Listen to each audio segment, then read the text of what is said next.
Hi guys, welcome back to our Wix Harmony series.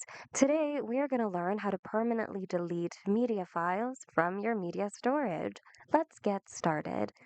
On your site's dashboard, go to Settings, and on the search bar right here, look up Manage Storage and go to Manage Storage. Here, go to the Trash tab, and this is where you'll find all the files you've previously removed from your site. Select all the files you wish to permanently delete. And once you're done selecting, click on Permanently Delete over here. A pop-up warning will appear.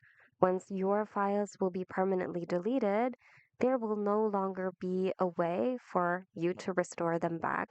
So make sure that you're ready to do this action because this action cannot be undone. I mean, once you're sure, tick this checkbox over here that says, yes, I want to delete files to confirm, and then click on Delete Files.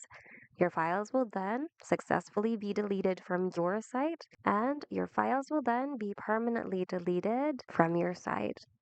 So there you go. Hope you found today's video of help. If you need more Wix tutorials, check out our channel and consider subscribing as well. Thanks so much for watching, and we hope to see you guys in the next video.